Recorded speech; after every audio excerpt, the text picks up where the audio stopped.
Alright, that concludes your training in combinatorics. You may have learnt the lingo. You might have learned some fancy tricks that data scientists use to calculate probability. But you are not ready for the streets of data science yet. For you are entering an alien land. You must know the laws of this land, or the probability police will catch you.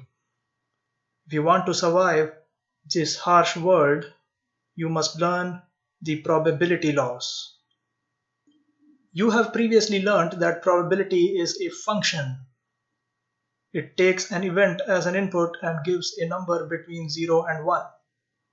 However, there are 3 laws that the probability function must abide by. Now, there are 2 ways to remember these laws. First is that you could just remember the formulae.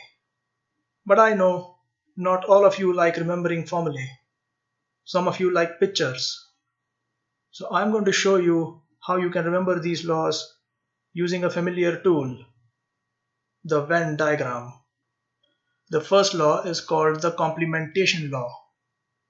For any event A, there must exist a complement AC.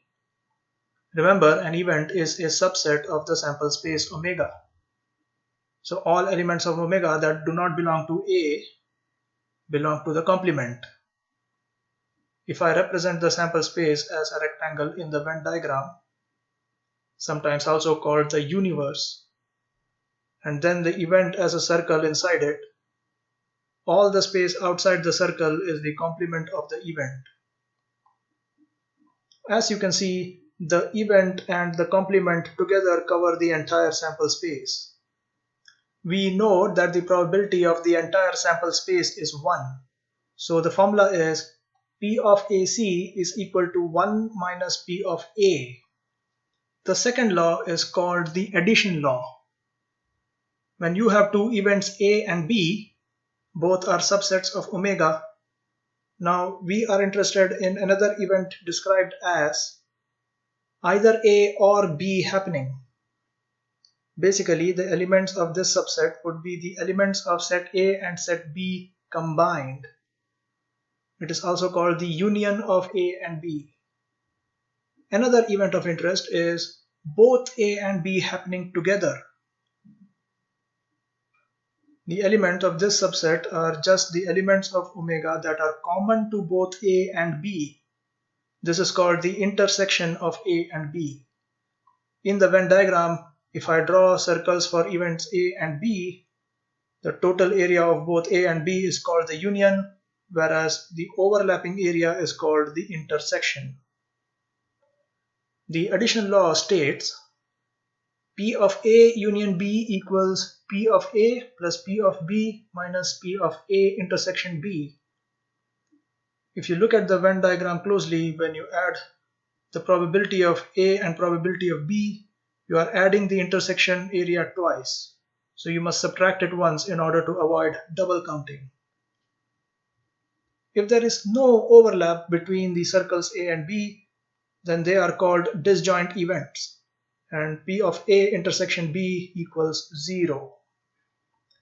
Now suppose you had 3 events A, B, and C. P of A union B union C equals P of A plus P of B plus P of C minus P of A intersection B minus P of B intersection C minus P of C intersection A plus P of A intersection B intersection C. You can see that when you add probabilities of A, B, and C, you are counting the A intersection B, B intersection C, and C intersection A areas twice each, and the A intersection B intersection C area 3 times. So you subtract the pairs of intersections, but when you do that, you are subtracting the triple intersection area 3 times. So you need to add that back in. Now all the regions are counted once. Now, if you had 4 events, P of A union B union C union D equals P of A plus P of B plus P of C plus P of D minus probability of intersection of 2's plus probability of intersection of 3's minus probability of intersection of all 4. You can keep extending this logic to any number of events. There is a third law, but you are not going to learn that yet. You must have patience with your teacher.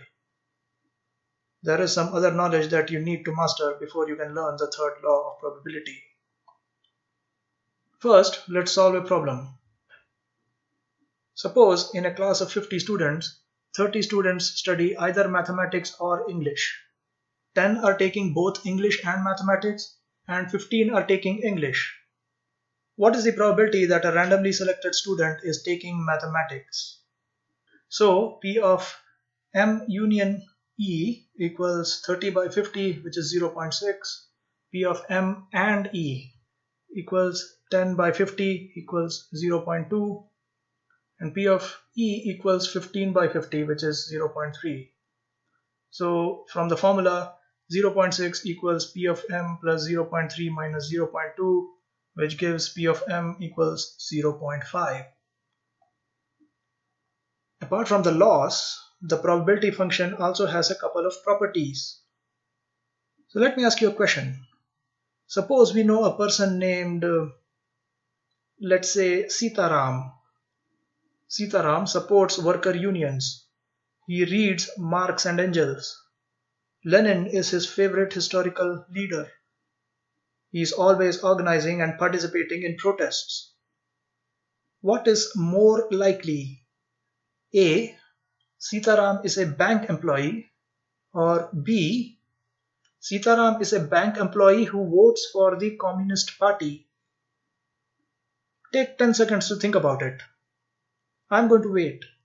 Even though you could just pause the video and take your time, but I'm still going to wait.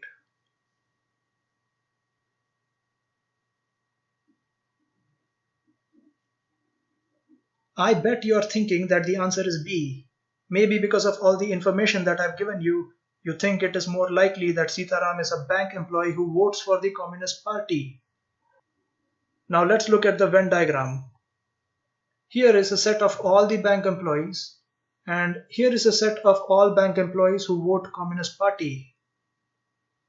As you can see, bank employees who vote Communist are a subset of all the bank employees. Obviously, Sitaram is much more likely to belong to the larger group. And this brings us to the monotonicity property. It says that if A is a subset of B, then P of A is less than or equal to the P of B. Probability also has the continuity property. Consider this Venn diagram. If A1 is a subset of A2, is a subset of A3, and so on, is a subset of AN, suppose A equals A1 union A2 union all the way up to AN. As n tends to infinity, P of A tends to P of AN because all the other events are contained within AN. We are one more step closer, but the saga continues. If you want to continue the journey, subscribe and like. So the conditional probability of event A, given that we know that B has already occurred